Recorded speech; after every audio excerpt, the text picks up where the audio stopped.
A parábola dos dois filhos, Mateus capítulo 21, versículos 28 a 32, diz assim: Havia um homem que tinha 2 filhos. Chegando ao primeiro, disse: Filho, vá trabalhar na vinha.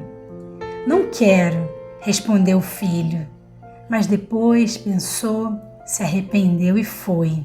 Então o pai foi para o outro filho e disse a mesma coisa.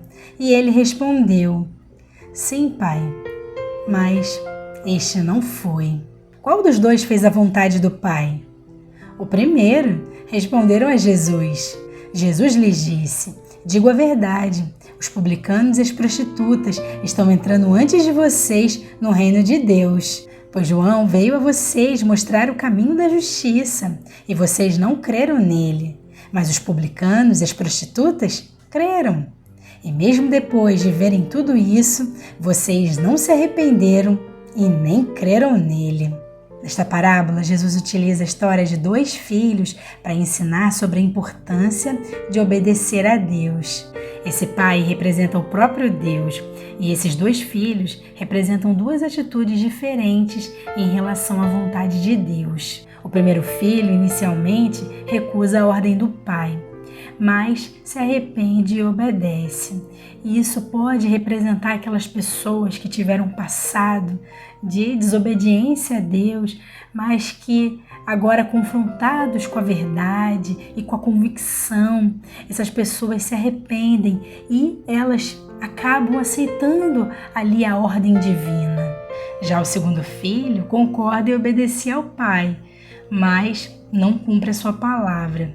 E isso representa as pessoas que professam a fé cristã, mas não agem de acordo com seus ensinamentos.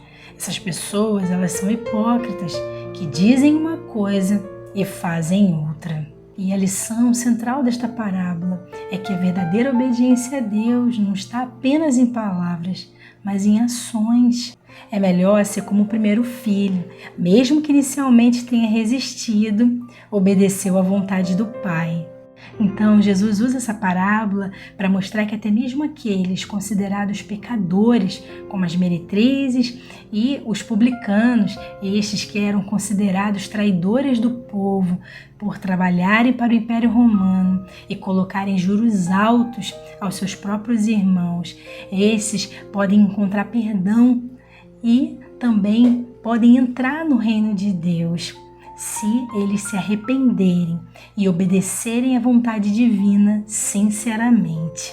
Essa parábola nos lembra que a nossa fé precisa ser acompanhada por ações justas e obedientes a Deus, e não por palavras vazias de compromisso.